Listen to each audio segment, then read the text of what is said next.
Hello, Namaskar. Welcome to my channel. In this second part of Harrod-Domer growth model, we are going to discuss Domer growth model. So, first part में हमने हैरड का growth model discuss किया. आज इस second part में हम Domar का growth model discuss करेंगे.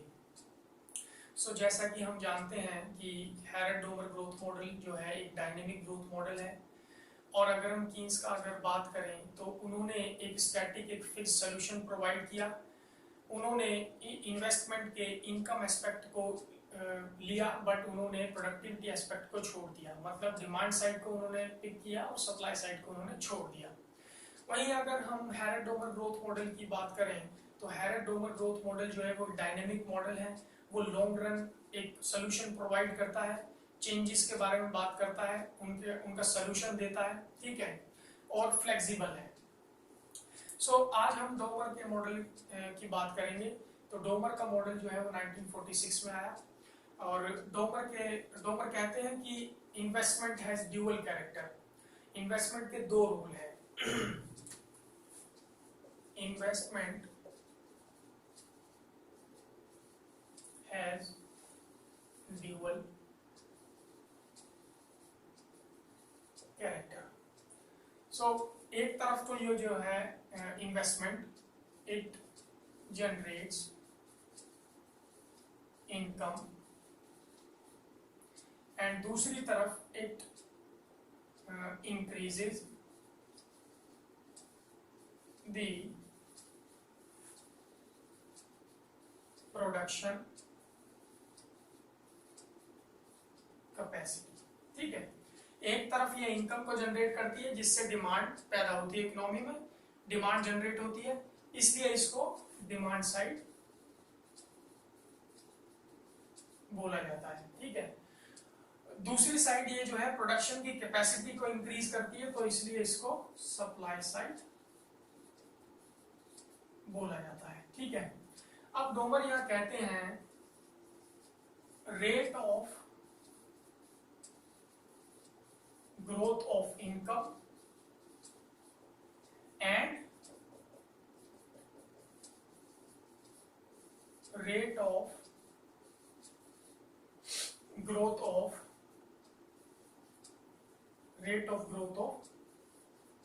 productive capacity.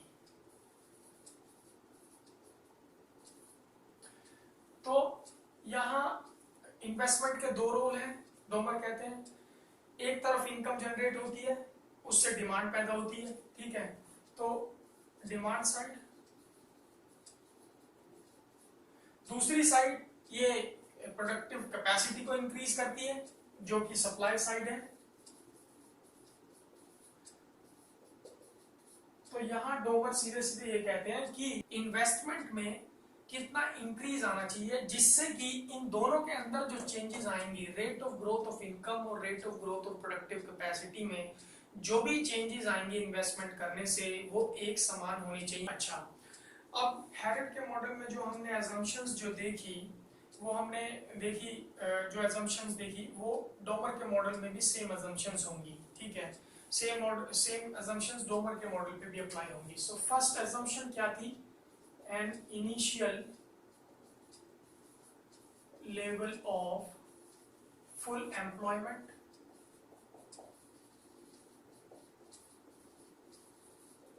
ठीक है.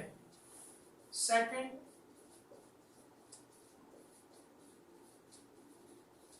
Closed economy. Third, no government interference.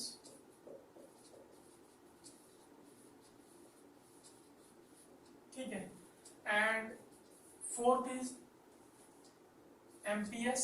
MPS is constant. So MPS क्या है? MPS is marginal propensity to save, delta S upon delta Y. तो वहां हैरड के मॉडल में हमने डिस्कस किया था हमने कि वहां पर जो था APS is equal to MPS था. ठीक है, मतलब average propensity to save is equal to marginal propensity to save. यहाँ marginal propensity to save is constant, मतलब फिक्स्ड सेविंग इनकम रेशियो की मॉडल बात कर रहा है. ठीक है, तो यहाँ पर इसका मतलब ये है कि अगर इनकम में कोई उतार चढ़ाव आता है तो सेविंग इनकम रेशियो जो है वो फिक्स्ड रहेगा। 20% अगर हम सपोज 20% अगर हम सेव कर रहे हैं तो इनकम के गिरने या उठने से, बढ़ने या घटने से उसमें कोई चेंजेस नहीं आएंगे, वो 20% ही रहेगा। ठीक है, so this is called fixed saving income ratio. Fifth assumption is output capital ratio। तो आउटपुट कैपिटल रेशियो क्या है? Delta y upon delta k। So statement y small d क्या है हमारा? Level of effective demand, level of effective demand और national income at full employment level. ठीक है, इसको हम डिमांड साइड से नोट कर लेते हैं। ठीक है, सो यहाँ डी का मतलब कुछ नहीं है, डी का मतलब बस इतना ही है कि ये डिमांड साइड है। ठीक है, y small s is level of productive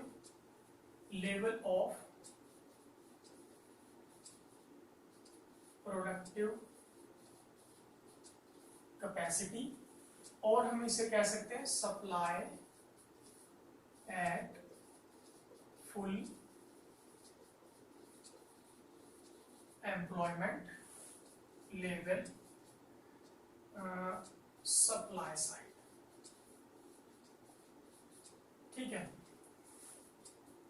I is net investment.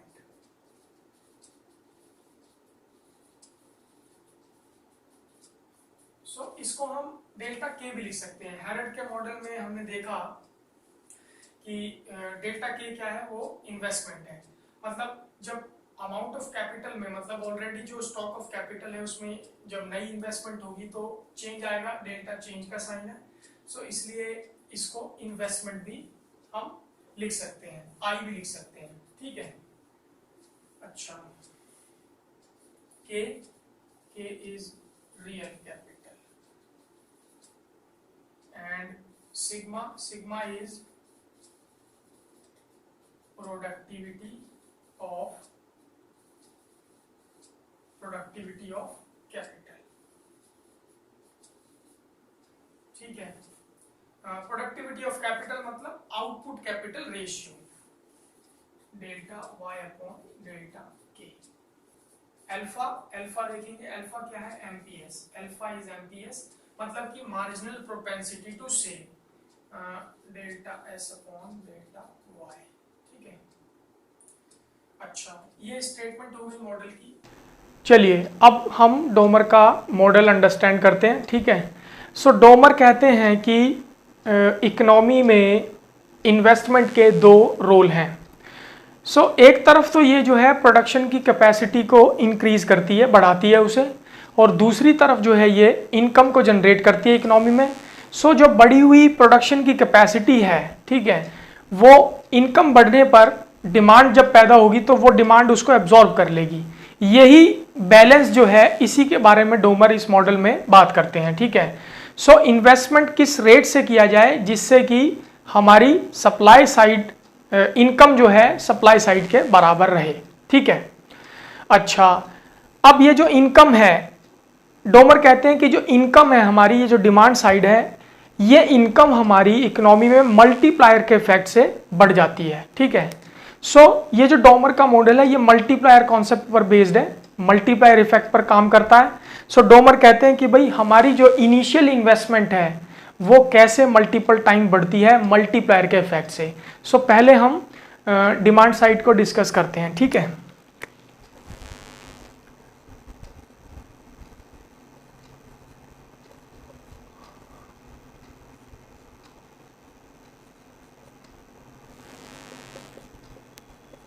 ठीक है, ये इक्वेशन है delta Y small D equal to delta I into K. Delta Y small D तो हमारा क्या है, लेवल ऑफ इफेक्टिव डिमांड है, लेवल ऑफ इफेक्टिव डिमांड, ठीक है। और ये डेल्टा आई है हमारा, डेल्टा आई ये क्या हो जाएगा, ये है हमारा चेंज इन इन्वेस्टमेंट, ठीक है। के यहां पर है मल्टीप्लायर, ठीक है। अब अगर हमें पता करना है कि हमारी इनकम कितनी मल्टीपल टाइम बढ़ गई, सो हमें के की वैल्यू चाहिए। इन्वेस्टमेंट हम एज्यूम कर लेते हैं कि इन्वेस्टमेंट हमारे पास 50 रुपीज़ का इन्वेस्टमेंट हमारे पास है, ठीक है। सो के की जो वैल्यू है, के की जो वैल्यू है वो हम दो तरीके से निकाल सकते हैं, 1 माइनस एमपीसी, और या फिर हम इससे निकाल सकते हैं 1 अपॉन एमपीएस। सो यहाँ हम दो तरीके से के की वैल्यू फाइंड कर सकते हैं, ठीक है। सो ये जो एमपीएस है ये क्या है, मार्जिनल प्रोपेंसिटी टू सेव है, और एमपीसी क्या है, मार्जिनल प्रोपेंसिटी टू कंज्यूम। तो यहाँ डोमर जो हैं वो हमें क्या कहते हैं, एजम्पशन में हमने देखा कि जो एमपीएस है हमारा, मतलब कि अल्फा, एमपीएस के लिए अल्फा दिया है, यहाँ सिंबल दिया है, ठीक है। सो जो मार्जिनल प्रोपेंसिटी टू सेव है वो हमारी कांस्टेंट है, ठीक है। हम एज्यूम करते हैं कि अल्फा की वैल्यू हमारे पास है, सपोज 20% हमारे पास मार्जिनल प्रोपेंसिटी टू सेव है। अच्छा, सो ये जो मल्टीप्लायर है इसको हम इस तरीके से भी लिख सकते हैं 1 अपॉन एमपीएस, ऐसे भी लिख सकते हैं हम इसे, ठीक है। अच्छा, अब ये जो इक्वेशन है ये 1 अपॉन एमपीएस हमारा मल्टीप्लायर हो गया, ठीक है। अब ये जो इक्वेशन है ये हमें क्या बताती है कि जो डेल्टा वाई स्मॉल डी है, मतलब कि level of effective demand, level of effective demand is directly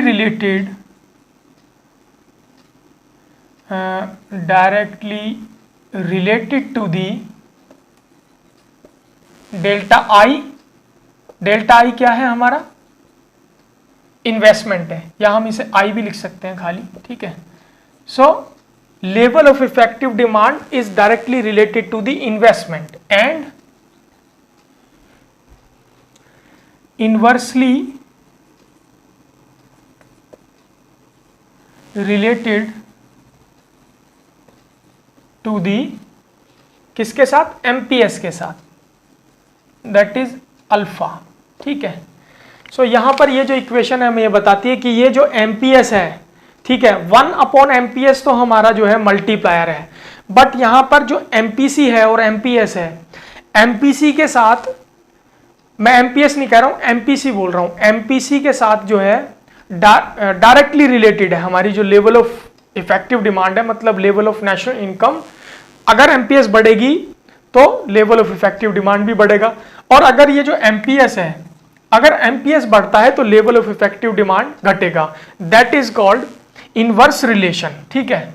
so level of effective demand के साथ इन्वेस्टमेंट का डायरेक्ट रिलेशन है, इन्वेस्टमेंट बढ़ती है तो नेशनल इनकम भी बढ़ती है, और दूसरी तरफ एमपीएस है, सो एमपीएस अगर बढ़ता है तो लेवल ऑफ इफेक्टिव डिमांड घटेगी।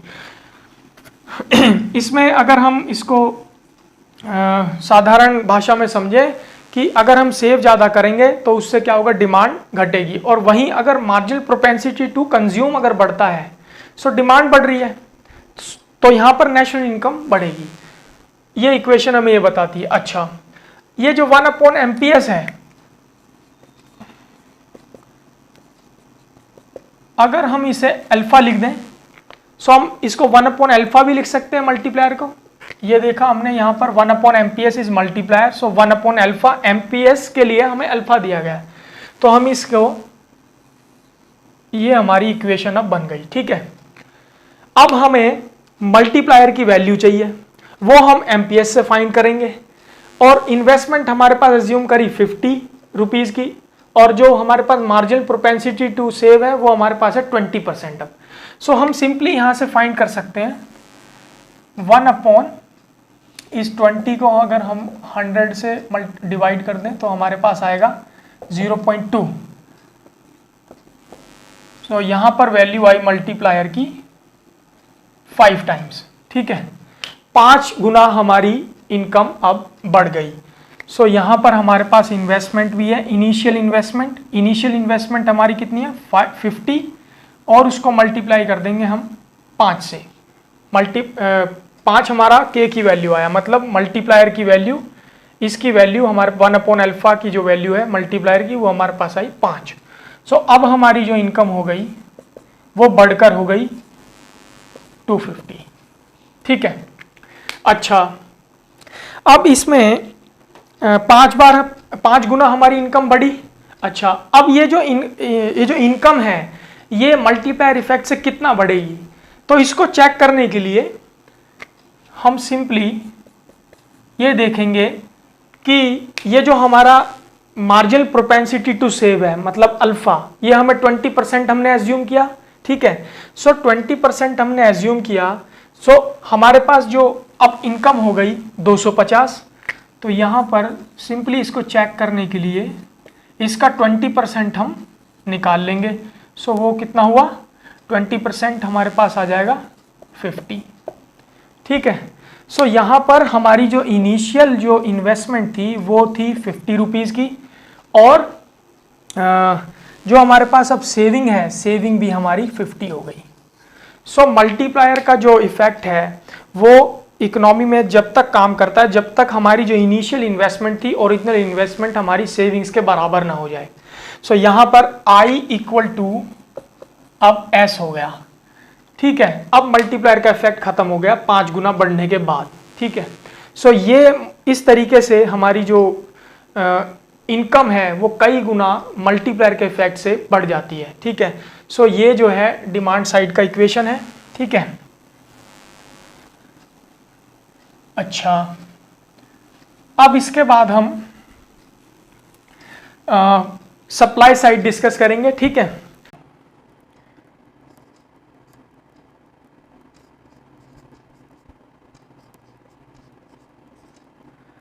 अब ये जो हमारी इक्वेशन है ये हमारी सप्लाई साइड की इक्वेशन है, ठीक है। इसे हमने ऑलरेडी इंक्रीमेंटल फॉर्म में लिया है, ठीक है। इसे इस तरीके से भी समझा जा सकता है, ठीक है, बट हमने इसको ऑलरेडी इंक्रीमेंटल फॉर्म में लिया है क्योंकि हम चेंज डिस्कस कर रहे हैं, ठीक है। अच्छा, यहाँ हमें मालूम है कि y स्मॉल s क्या है, y स्मॉल s हमारा क्या है, productive capacity, level of productive capacity है, या फिर supply of output, supply of output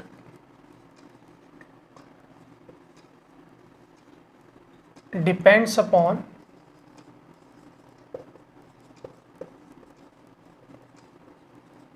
two factors.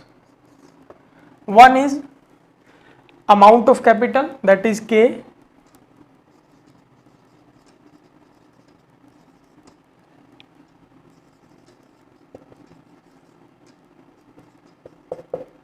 Amount of capital के, दूसरा क्या है,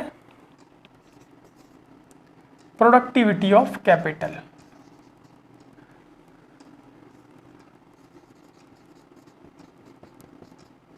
productivity of capital that is sigma. अब ये जो इक्वेशन है ये हमें बताती है कि जो लेवल ऑफ सप्लाई है, लेवल ऑफ प्रोडक्टिव कैपेसिटी है हमारी, वो इन दो फैक्टर्स पे डिपेंड करती है। अमाउंट ऑफ कैपिटल मतलब कि ऑलरेडी जो स्टॉक ऑफ कैपिटल है हमारे पास वो, ठीक है, मतलब रियल कैपिटल। अच्छा, और जो दूसरा है वो है प्रोडक्टिविटी ऑफ कैपिटल, ठीक है। इन दोनों फैक्टर्स पे हमारी जो लेवल ऑफ प्रोडक्टिव कैपेसिटी है वो इन दोनों फैक्टर्स पे डिपेंड करती है। अच्छा, अब हम जानते हैं कि के क्या है, के तो हमारा ऑलरेडी जो स्टॉक ऑफ कैपिटल है वो है, ठीक है। बट सिग्मा क्या चीज़ है, सिग्मा हम देखते हैं क्या चीज़ है।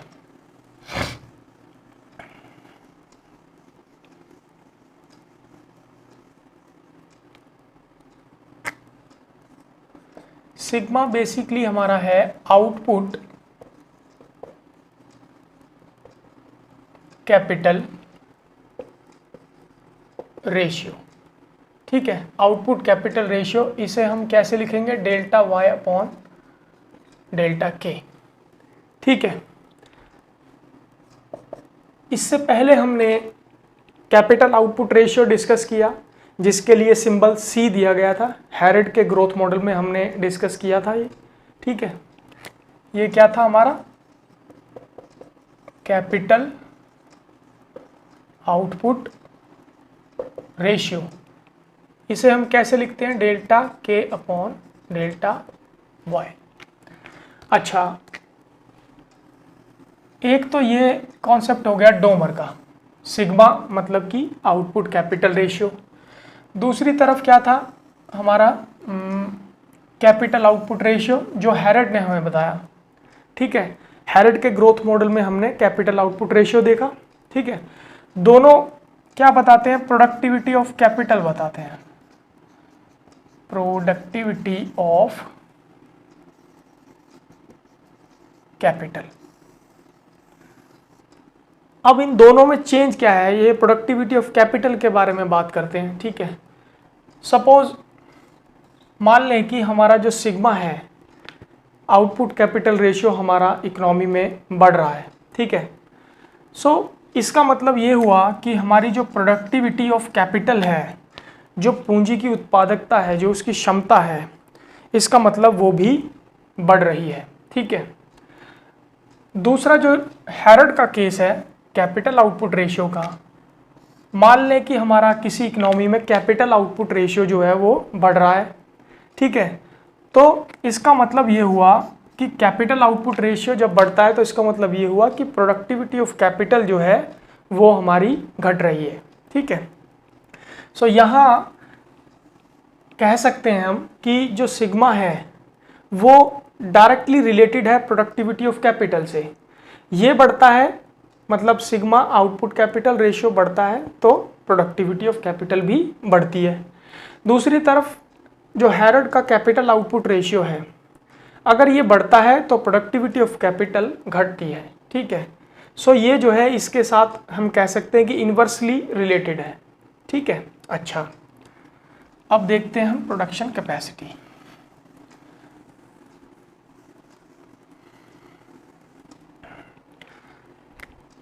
अब यहाँ हमें पता लग गया कि जो आउटपुट कैपिटल रेशियो है वो कैसे कैपिटल आउटपुट रेशियो से अपोजिट है उसका, ठीक है। दोनों एक दूसरे के अपोजिट हैं। अच्छा, यहाँ डेल्टा के जो है, डेल्टा के मतलब हम इसको आई लिख सकते हैं, ये हमारा नेट इन्वेस्टमेंट हो गया, मतलब कि ये हमारा अमाउंट ऑफ कैपिटल है। अब हमने इन्वेस्टमेंट किया तो ये डेल्टा के हो गया, ठीक है, मतलब चेंज हो गया, एडिशन हो गया। अब इसको हम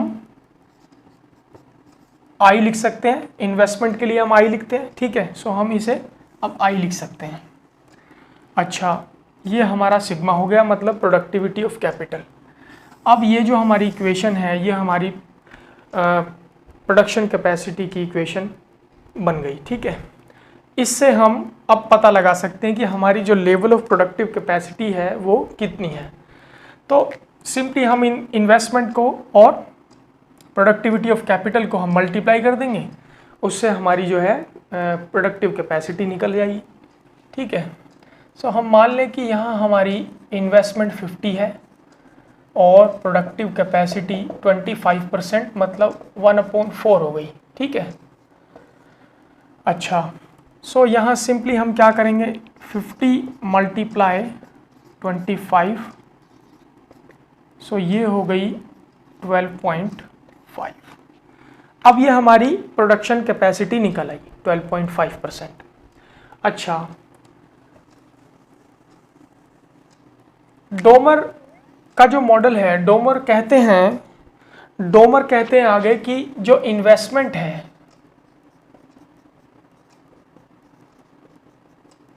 इन्वेस्टमेंट जो है वो इकोनॉमी में क्रूशियल रोल प्ले करती है, ठीक है। इन्वेस्टमेंट का ही इम्पोर्टेंट रोल है इकोनॉमी के अंदर, ठीक है।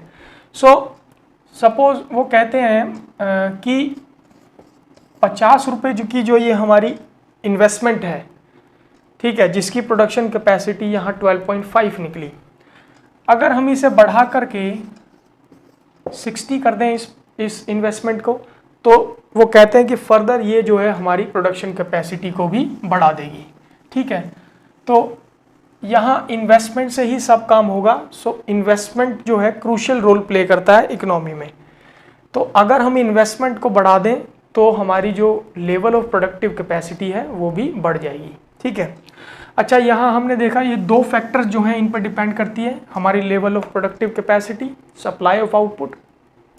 अच्छा, अगर हम इसे और आगे अगर हम इसे सॉल्व करें, ठीक है, तो हम देखेंगे जो हमारे जो ग्रोथ रेट है, ठीक है, वो भी सेम जो डिटर्मिनेंट्स हैं, जो फैक्टर्स प्रोडक्शन कैपेसिटी को डिटरमाइन कर रहे हैं, वही फैक्टर्स जो हैं ग्रोथ रेट को भी डिटरमाइन कर रहे हैं, ठीक है। सो ग्रोथ रेट हम कैसे निकालते हैं, डेल्टा वाई अपॉन वाई, आई अपॉन वाई हो जाएगा, और ये हमारा सिग्मा हो गया, ठीक है। अच्छा, अब यहाँ जो हमारी सेविंग्स होती हैं इक्विलिब्रियम में, वही हमारी इन्वेस्टमेंट होती है। सेविंग्स इन्वेस्टमेंट के बराबर होती है इक्विलिब्रियम में। सो अब इसको अब इसे हम delta Y upon Y equal to S upon Y sigma. अब ये हमारी ग्रोथ रेट की इक्वेशन बन गई। मतलब इसका ये मतलब है कि ये जो हमारे ग्रोथ रेट है, इसके जो डिटर्मिनेंट्स हैं वो सेम जो हमारे प्रोडक्शन कैपेसिटी जिस चीज़ को जो चीज़ डिटरमाइन कर रही है उसे, सेम वही डिटर्मिनेंट्स हमारे ग्रोथ रेट के भी हैं, ठीक है। सो ये चीज़ हमने हैरड के मॉडल में भी डिस्कस की थी कि जो हमारा एक्चुअल रेट ऑफ ग्रोथ था डेल्टा वाई अपॉन वाई, ठीक है, उसके जो डिटर्मिनेंट्स थे सेविंग इनकम रेशियो था, ठीक है, और दूसरा क्या था, कैपिटल आउटपुट रेशियो था, डेल्टा के अपॉन डेल्टा वाई, ठीक है। तो ये दोनों डिटर्मिनेंट्स थे। सेम चीज़ हैरड ने भी बताई, कहने का मतलब। अब यहाँ डोमर भी सेम वही चीज़ हमें बता रहे हैं, बट दोनों का जो एक्सप्लेनेशन है इन डिटेल्स डिफरेंट है। सो ये तो हुई हमारी प्रोडक्शन कैपेसिटी, ठीक है। अब हम इक्विलिब्रियम कंडीशन देखेंगे आगे, ठीक है। सो हम डिमांड साइड और सप्लाई साइड को दोनों को मिलाएंगे, ठीक है। Delta Y small D equal to delta Y small S. अब ये कंडीशन हमारी इक्विलिब्रियम कंडीशन है, ठीक है। यहाँ डिमांड साइड में चेंज है और सप्लाई साइड में भी चेंज है, ठीक है। डिमांड साइड में हमारे पास क्या था, डेल्टा आई 1 अपॉन अल्फा, ठीक है। उसके बाद सप्लाई साइड में क्या था, डेल्टा के सिग्मा, ठीक है। अब ये क्रॉस मल्टीप्लाई होगा तो हमारे पास क्या बचेगा, डेल्टा आई अपॉन आई। तो ये जो डेल्टा के है, सो इसको हम डेल्टा आई लिख सकते हैं, या अभी हमने पीछे भी डिस्कस किया था, ठीक है, इक्वल टू अल्फा सिग्मा। तो ये अब हमारी जो इक्वेशन है ये इक्वेशन है हमारी growth rate of net investment की, ठीक है। इस इक्वेशन का मतलब ये है कि स्टेडी ग्रोथ रेट को मेंटेन रखने के लिए, ठीक है, स्टेडी ग्रोथ रेट को मेंटेन रखने के लिए हमारी जो नेट इन्वेस्टमेंट की ग्रोथ है वो इनके बराबर दोनों के होनी चाहिए। मतलब margin propensity to save alpha and productivity of capital that is sigma, ठीक है। अच्छा, अब हम लिखेंगे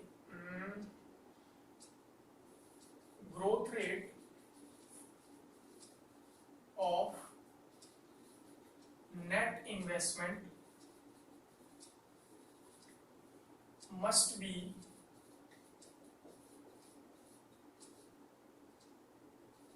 equal to the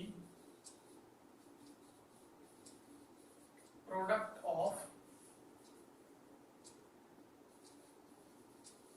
marginal propensity to save, that is alpha, and productivity of capital, that is sigma.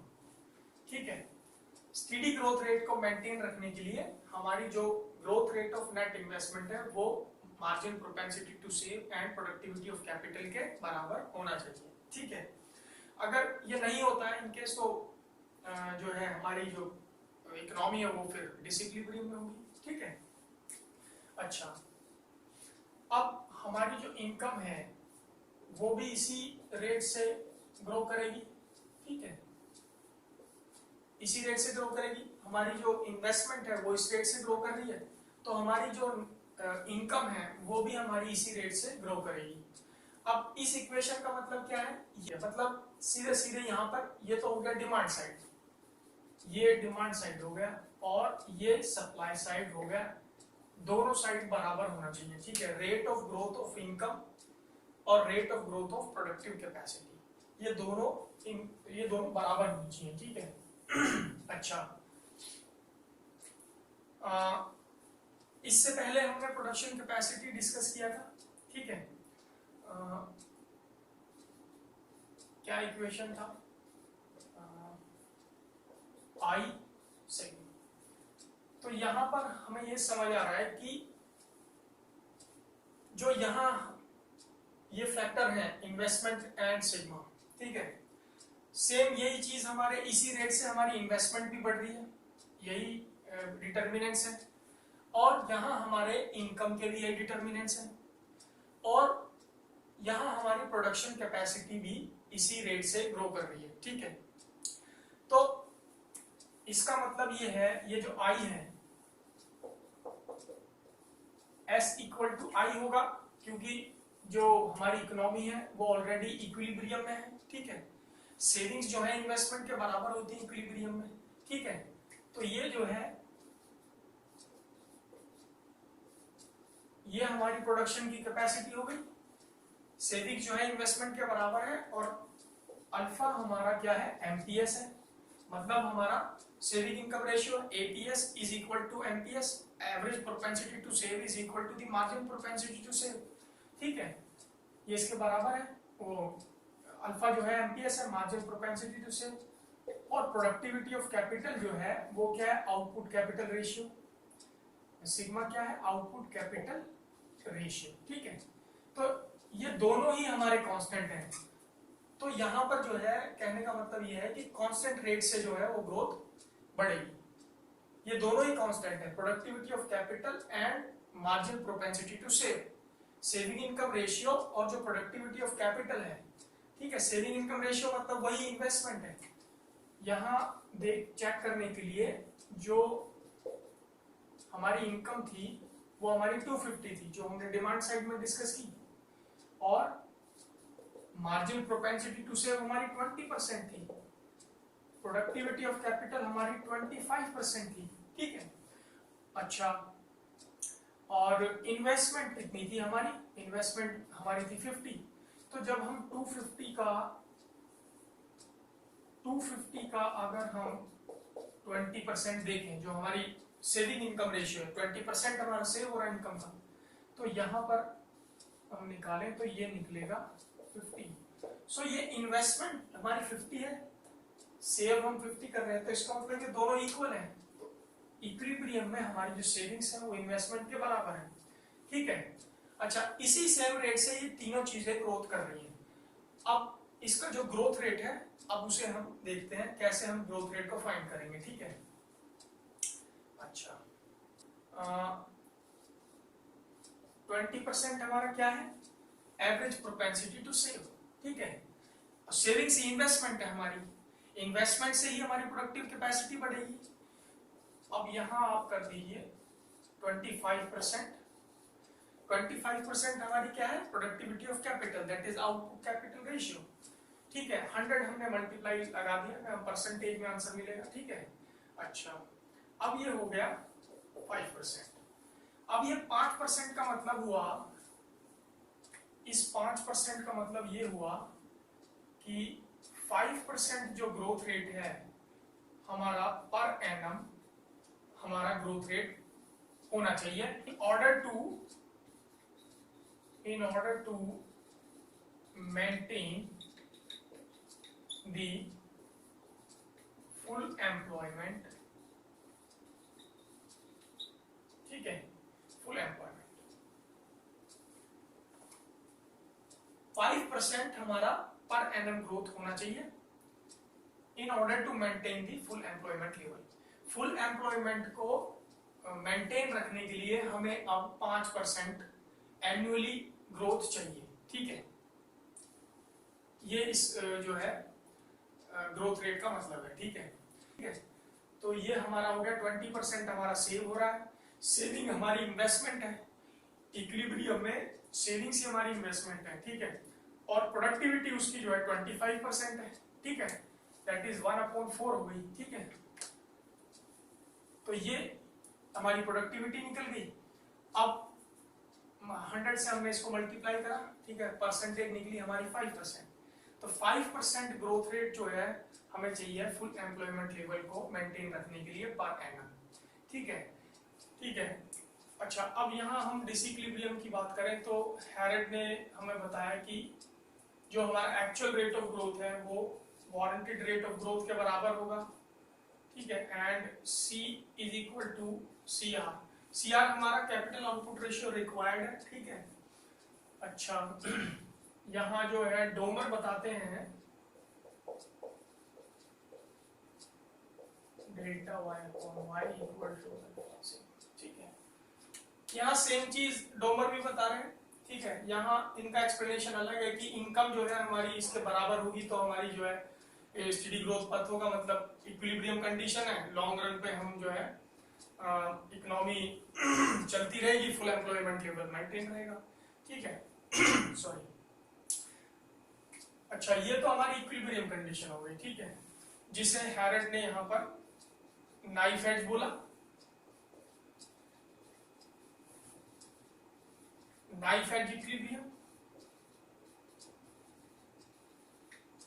और डोमर ने जिसको रेजोर एज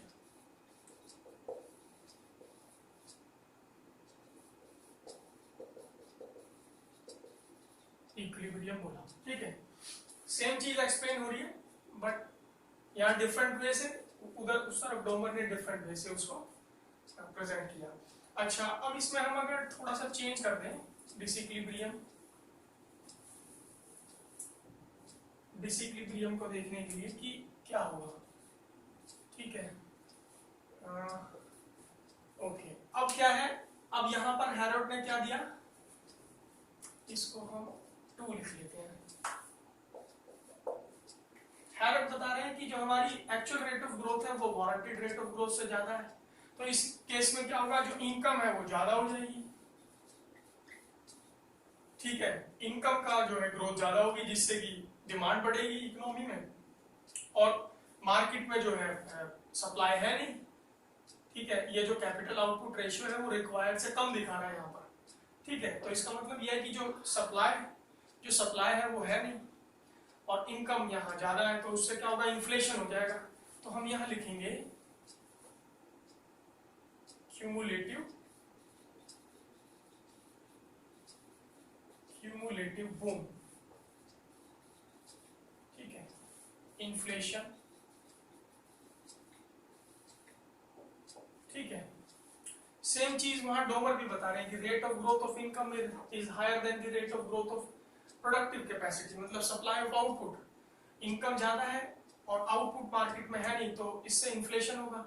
सो यहाँ डोमर मॉडल सजेस्ट करता है कि इस कंडीशन में जो है सेविंग्स को बढ़ावा देना चाहिए, सेविंग्स शुड बी इनकरेज, ताकि जो बढ़ी हुई डिमांड है वो मार्केट में बैलेंस की जा सके, ठीक है। अच्छा, अब यहाँ पर एक चीज है कि ये जो वारंटेड रेट ऑफ ग्रोथ है हमारा, ये डोमर के अल्फा सिग्मा के बराबर है, ठीक है, अल्फा सिग्मा के बराबर है। अच्छा, अब जो ये जो नेचुरल रेट ऑफ ग्रोथ है जो डोमर का हैरड का जो नेचुरल रेट ऑफ ग्रोथ है, हैरड ने एक नेचुरल रेट ऑफ ग्रोथ दिया था जो डिपेंड करता था नेचुरल फैक्टर्स पे। सो डोमर ने भी वो चीज बताई है, ठीक है। सो डोमर का जो नेचुरल रेट ऑफ ग्रोथ है, बिकॉज ये प्रोडक्टिविटी ऑफ कैपिटल जो है, सिग्मा जो है ये प्रोडक्टिविटी ऑफ कैपिटल की बात करता है। सो प्रोडक्टिविटी ऑफ कैपिटल में जो है लेबर भी इंक्लूडेड है। So that's why we can say that Harrod's natural rate of growth is Domar's sigma, ठीक है। तो यहाँ प्रोडक्टिविटी ऑफ कैपिटल की बात करता है तो उसमें लेबर भी है, और लेबर की जो एफिशिएंसी है, ठीक है, और उसकी जो नॉलेज है, टेक्नोलॉजी के लिए जो नॉलेज है, ठीक है, वो उस पर डिपेंड करता है। तो वो सब नेचुरल फैक्टर्स हैं, इसलिए हम कह सकते हैं कि जो हैरड का नेचुरल रेट ऑफ ग्रोथ है वो डोमर का सिग्मा है। अच्छा, ठीक है। अब हम एक कंडीशन और देखते हैं इसके अंदर।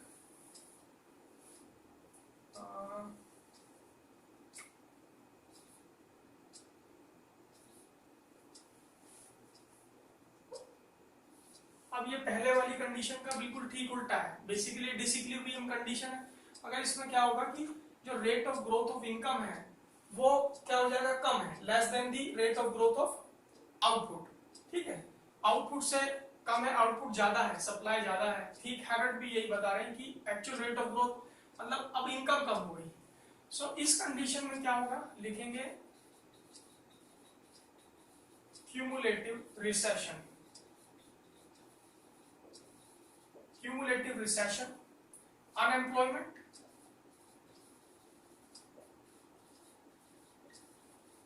अनएम्प्लॉयमेंट, डिप्रेशन लिख सकते हैं, डिप्रेशन या डिफ्लेशन भी लिख सकते हैं, डिफ्लेशन भी लिख सकते हैं, ठीक है। सो इस कंडीशन में क्या होगा कि ये चार चीजें तो होंगी, ठीक है। इसमें क्या होगा कि जो नॉर्मल वो जो एक मिनिमम लेवल ऑफ कंजप्शन है वो सेट हो जाएगा, ठीक है। मतलब जिसे हम ऑटोनोमस कंजप्शन कहते हैं, इसके लिए आप ऑटोनोमस कंजप्शन देखना, ठीक है, तो समझ आ जाएगा ये। अच्छा, ऑटोनोमस कंजप्शन क्या है?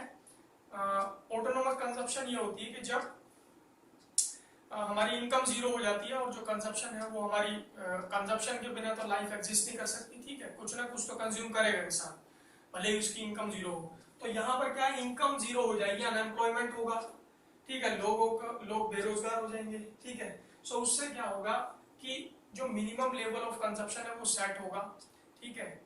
अब हम इस मॉडल को एक फिगर के थ्रू अंडरस्टैंड करने की कोशिश करेंगे, ठीक है। ग्रोथ प्रोसेस देखेंगे।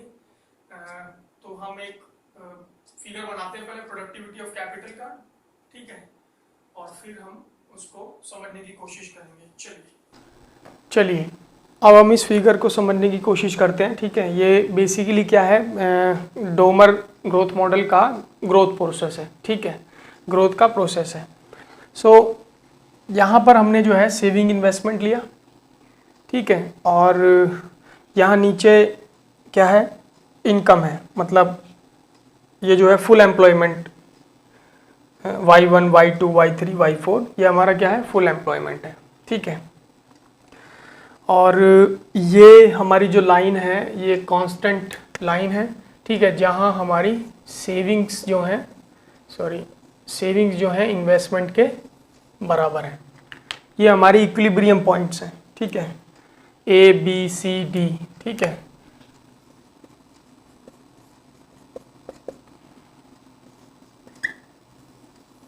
ये चीज़ हमने डिस्कस की थी अभी, तो ये जो चीज़ है यहाँ एग्जिस्ट करती है A, B, C, D in points पर, ठीक है। सो ये हमारे इक्विलिब्रियम पॉइंट्स हैं, ठीक है। अच्छा, और ये जो रेड वाले कर्व हैं ये हमारे क्या हैं, इन्वेस्टमेंट कर्व हैं, और ग्रीन जो है ये हमारे क्या है, ये मल्टीप्लायर और प्रोडक्टिविटी ऑफ कैपिटल है, ठीक है। अच्छा, आप देखते हैं काम कैसे कर रहा है, ठीक है। सो फर्स्ट जो हमारी इनिशियल इनकम है यहाँ पर वो हमारी क्या है, OY1 है, ठीक है। ये हमारी इनिशियल इनकम है OY1। अब हमने इसको यहाँ इन्वेस्टमेंट किया, ये कर्व हमने ले लिया, ठीक है।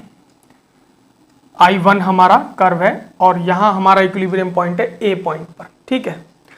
तो यहाँ जब ये इन्वेस्टमेंट हुआ तो उससे क्या हुआ कि जो प्रोडक्टिविटी है इसकी, उससे क्या है कि इनकम जो है बढ़ गई। मतलब प्रोडक्टिविटी ऑफ कैपिटल और जो मल्टीप्लायर का इफेक्ट है वो दोनों एक साथ काम कर रहे हैं, तो उनके इफेक्ट से ये इनकम अब Y1 से बढ़ के Y2 हो गई। ठीक है, मतलब इसका मतलब ये हुआ कि अब इकोनॉमी जो है ज़्यादा प्रोड्यूस कर सकती है। ठीक है, उसकी जो कैपेसिटी है, मतलब क्षमता है इकोनॉमी की, अब बढ़ गई है वो। ठीक है सॉरी। अब जब इनकम हमारी OY1 से OY2 हो गई, ठीक है, अब ये क्या होगा, इसकी जब प्रोडक्टिविटी बढ़ गई अब, ठीक है, मतलब पहले से हमारी जो कैपेसिटी बढ़ गई, तो अब हमें अपनी इन्वेस्टमेंट भी उसके अकॉर्डिंग बढ़ानी पड़ेगी, उसके अकॉर्डिंग ही हमें चेंज करनी पड़ेगी अपनी इन्वेस्टमेंट भी। तो ये कहलाएगी प्लान इन्वेस्टमेंट। ठीक है, जब हमारी OY1 से इनकम OY2 हो गई, कैपेसिटी बढ़ गई, अब उसके अकॉर्डिंग हमें कैपेसिटी जो बढ़ी हमारी, उसके अकॉर्डिंग उसको एब्जॉर्ब करने के लिए अब हमें इनकम जो इन्वेस्टमेंट जो है अब हमें बढ़ानी पड़ेगी। तो अब हमारा जो कर्व हो गया वो हो गया हमारा I2। ठीक है, कैपेसिटी जो बढ़ी उसको एब्जॉर्ब करने के लिए अब हमारी इन्वेस्टमेंट हो गई I2। ठीक है, अब ये सेम प्रोसेस, फिर सेम वही साइकिल चलेगी। यहां से फिर ये प्रोडक्टिविटी अब इसकी बड़ी, इन्वेस्टमेंट हुआ। ठीक है, जब ये Y2 हमने इन्वेस्टमेंट किया यहाँ B पॉइंट पर, ठीक है तो अब ये मल्टीप्लायर इफेक्ट और जो प्रोडक्टिविटी है उससे बढ़ गई इनकम। सो अब इनकम जो है OY2 से बढ़कर OY3 हो गई। ठीक है, अब सेम चीज फिर वही होगा। अब ये हम फिर इसको इन्वेस्टमेंट करेंगे, हमें इन्वेस्टमेंट चेंज करना पड़ेगा क्योंकि हमारी कैपेसिटी बढ़ गई अब ठीक है, फिर यहां पर हमने I3 इन्वेस्टमेंट किया। ये यहाँ ये Y3 जो है, अब ये यहाँ इन्वेस्टमेंट हुआ, तो अब ये हो गया I3, I2 से अब ये I3 हो गया। ठीक है, सेम चीज फिर वही होगी, फिर मल्टीप्लायर के इफेक्ट से और प्रोडक्टिविटी के ये इनकम जो है OY3 से बढ़कर OY4 होगी। अब इकोनॉमी की जो है कैपेसिटी बढ़ गई। ठीक है, फिर अगेन वो इन्वेस्टमेंट होगी, यहाँ D पॉइंट पे I3 से I4 हो गया कर्व। तो ये क्या कहलाएगा, ये जो है डोमर का जो ग्रोथ मॉडल है, ये मल्टीप्लायर इफेक्ट, तो मल्टीप्लायर पे तो काम करता ही है, मल्टीप्लायर कॉन्सेप्ट पे जो हमने पीछे भी अभी डिस्कस किया था कि मल्टीप्लायर क्या चीज़ है।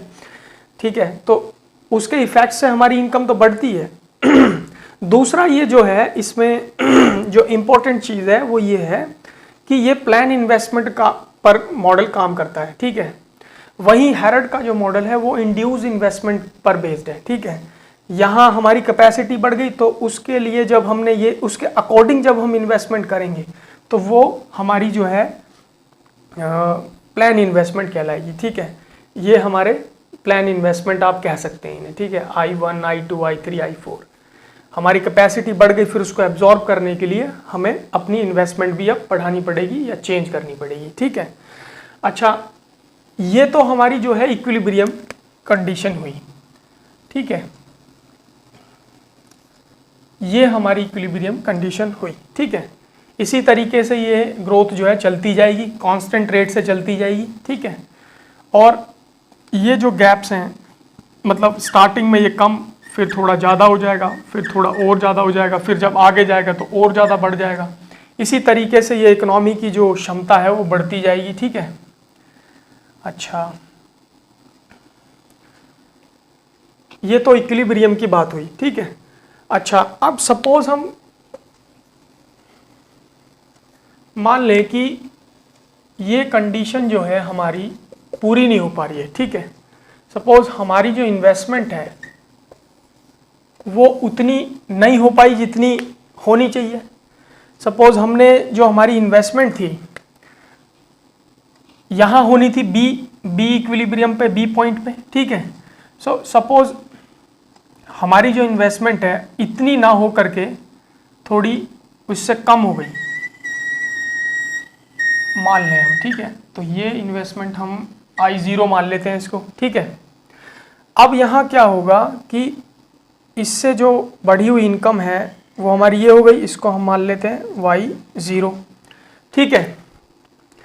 अब क्या होगा कि जो यहाँ पर ए पॉइंट पर जो पिछली जो इन्वेस्टमेंट हुई है, ठीक है, उससे जो कैपेसिटी हमारी बढ़ी, जो हमारी कैपेसिटी बढ़ी है वो तो कैपेसिटी तो ज़्यादा है ना हमारी, तो अब उसमें क्या होगा कि उसमें अनयूटिलाइज रह जाएगी वो बढ़ी हुई कैपेसिटी जो है। अब जब वो अनयूटिलाइज रह जाएगी उससे क्या होगा, फिर अनएम्प्लॉयमेंट होगा। तो अनएम्प्लॉयमेंट होगा तो उससे क्या होगा, इनकम घट जाएगी। जब इकोनॉमी में इनकम कम होती है तो वो क्या है, रिसेशन है, रिसेशन है, ठीक है, ठीक है। अब ये जो है जब हमने इन्वेस्टमेंट उतनी नहीं हो पाई हमारी, तो उससे क्या हुआ, हमारी जो है कैपेसिटी, जो बढ़ी हुई कैपेसिटी थी, ये जो ग्रीन लाइन है ये हमारी बढ़ी हुई कैपेसिटी यहाँ पे है, तो नेक्स्ट इन्वेस्टमेंट हमारा यहाँ होना चाहिए। बस सपोज हमने उसको यहाँ किया, इतना नहीं हो पाया किसी कारण से, ठीक है। सो उससे क्या होगा, अनयूटिलाइज रह जाएगी, अनएम्प्लॉयमेंट होगा, तो फिर जो है इकोनॉमी के अंदर इनकम कम हो जाएगी, ठीक है, और कैपेसिटी जो है ज़्यादा है। तो ये क्या कंडीशन हुई, डिसइक्विलिब्रियम की कंडीशन हुई। सो यहाँ पर रिसेशन होगा, ठीक है, इस कंडीशन में।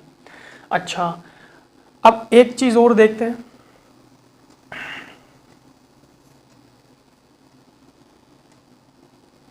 अब मान लेते हैं कि हमारी जो इन्वेस्टमेंट है वो हमारी रिक्वायरमेंट से ज़्यादा हो गई, जितनी होनी चाहिए थी उससे हमारी जो इन्वेस्टमेंट है वो अधिक हो गई जितना रिक्वायरमेंट था, ठीक है। सो मान लेते हैं कि हमारी डी पॉइंट पे इन्वेस्टमेंट होना चाहिए था, ठीक है।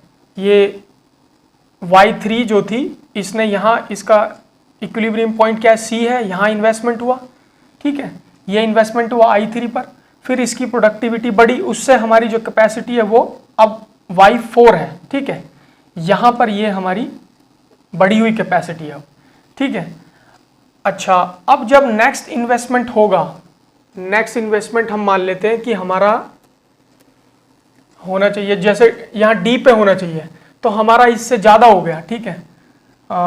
सपोज ये हमारा इन्वेस्टमेंट जो है इससे ज़्यादा हो गया, इसको मान लेते हैं I5, ठीक है।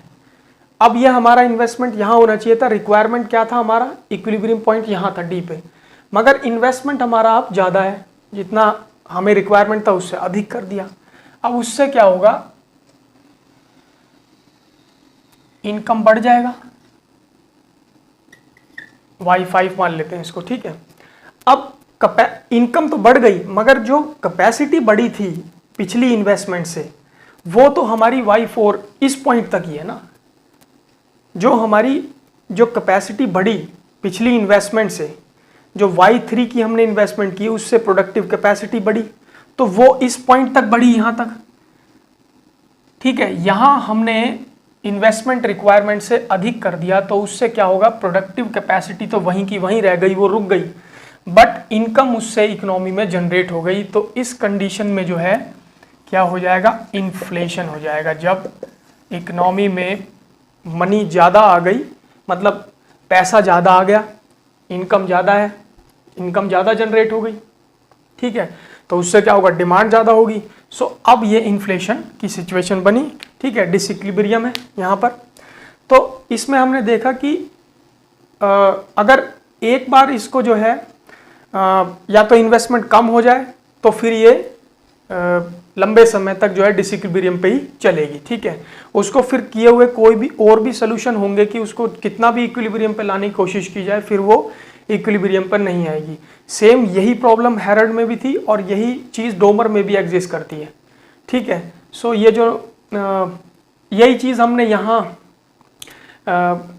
ज़्यादा इन्वेस्टमेंट में भी देखा, अब यहाँ भी सेम यही चीज़ होगी, फिर इसको दोबारा इक्विलिब्रियम पे लाना ऑलमोस्ट इम्पॉसिबल है, ठीक है।